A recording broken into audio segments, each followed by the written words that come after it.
News Now is brought to you by the Bank of Guam, the People's Bank, Docomo Pacific. Island-wide, worldwide, the choice is clear.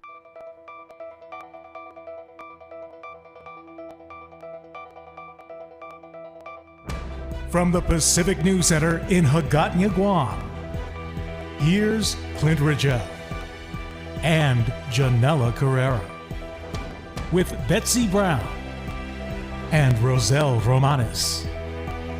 PNC Sports with Blake Watson. And weather with Joanna O.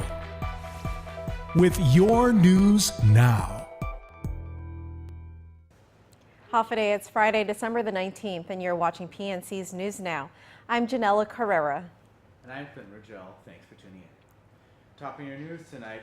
Today, the governor, lieutenant governor, cabinet members, and senators all got retro payments as part of the law that was passed, giving them significant raises. The total in retro payments exceeds $1 million. Meanwhile, Senator Mike Nicholas donated his retro payments today to Sanctuary, Inc. I got a message from my wife this morning saying that there's over $14,000 in our account, so I immediately told her to write a check to Sanctuary, and we're donating the entire thing to Sanctuary. Senators, the governor, the lieutenant governor, and cabinet members all received retro payments today as a part of a law that was recently passed giving raises to elected and appointed officials. The governor, lieutenant governor, and cabinet members received a total of $880,000 in retro pay today, while the legislature received a total of $400,000 in retro pay. This is over $1.2 million on retro payments for pay raises. Governor Eddie Calvo has said that he, his lieutenant governor, and cabinet members deserve these raises.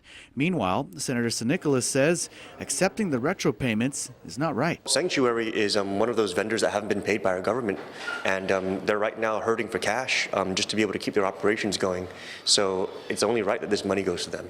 Senator San Nicolas recently introduced a bill that would have rolled back all these raises and the retro payments, but that bill failed. Only Senators San Nicolas and Vice Speaker B.J. Cruz voted yes on the measure.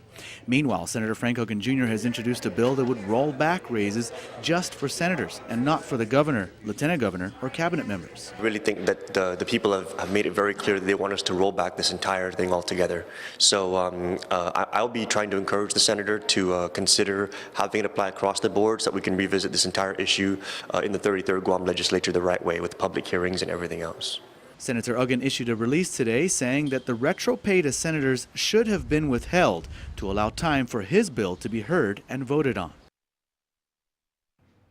Meanwhile, lawmakers wrapped up session this afternoon voting on the last bills on the agenda. They passed numerous bills, including a bill that allows animal quarantine facilities to use cement or metal walls instead of a perimeter fence, and a bill that approves land to build a shelter for abused and neglected children called the Regalu House. For a complete list of the bills voted on today, log on to PacificNewsCenter.com.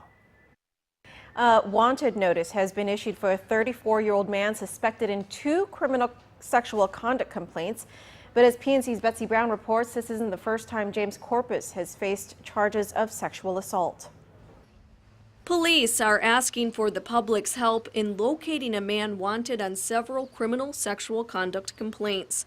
34-year-old James N. Corpus is described as a Chamorro man, standing 5 feet 8 inches tall and weighing 170 pounds. Guam Police Department spokesman Officer Paul Tapau says Corpus is a suspect in complaints filed at the Tamuning Tumon precinct. From what I can release, there was 2 CSE complaints that was filed against Mr. Corpus. So we do want to bring this guy in, and we do want to, give justice to our survivors who fell victim to this crime. Officer Tapau notes that Corpus does have a criminal record, so he asks anyone with any information on his whereabouts to contact police. According to our officers, he's not considered armed or dangerous, but if they do see him or they do come across him, we encourage that they please call the Guam Police Department, and we'll get an officer out to them. According to court documents, Corpus pleaded guilty to a charge of child abuse as a lesser-related offense of second-degree criminal sexual conduct earlier this year. The plea was signed on January 29th in a case relating to the sexual assault of a minor under the age of 14. Court documents also show that Corpus violated his probation by failing to report in person in June, July, and August, and failed to pay the $80 court cost.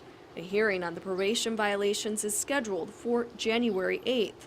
Corpus is not listed on the sex offender registry. Betsy Brown, PNC News. Corpus was last seen driving a 1994 Toyota Camry with the license plate TM1630. An 18-year-old man is in jail for allegedly forcing a minor to perform sexual acts on him. Brian Matthias has been charged with second-degree criminal sexual conduct as a second-degree felony and fourth-degree criminal sexual conduct. Matthias is accused of forcing a 17-year-old male to perform sexual acts with him. The victim told police that when he refused to engage in the sexual acts, Matthias kicked him in the head. The second time, the victim said Matthias punched him, and the third time, Matthias threatened to beat him if he didn't comply. All incidents occurred this month, according to the report. Matthias was also charged with 3 counts assault as a misdemeanor. A shooting up in Saipan has reportedly left 2 people dead and forced a lockdown at an elementary school. According to a news report in the Marianas Variety, CNMI police officer Christopher Santos shot his wife, Joanna Sarmiento, and then turned the gun on himself. The shooting happened within the vicinity of Garapan Elementary School, and as a result, the school implemented an emergency lockdown at 11:41 this morning. The all clear was given by police just 10 minutes later after confirming that there was no threat to the school. The husband and wife reportedly have 1 child together. By next year, many property owners will see an increase in their property taxes as the Department of Revenue and Taxation will be completing its property tax revaluation by December 31st. Department of Revenue and Tax Director John Camacho says that the agency will be sending out letters notifying property owners of their increase or decrease in value. Then the Equalization Board will review and certify tax rolls by the end of March. This board will also accept any appeals people may have on their values. Camacho says property taxes will increase overall by 20 to 30%. In the beginning, we always estimated it to be 20 to 30%, but that's a real rough estimation. The real values are going to come down by the end of this year. Camacho says the total net increase in property taxes will be known by the end of the month.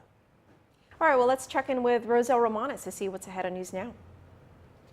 Since Guam's beaches are a favorite venue for family gathering during the holidays, water safety classes will be held this weekend and the next. Find out how you can participate when News Now returns.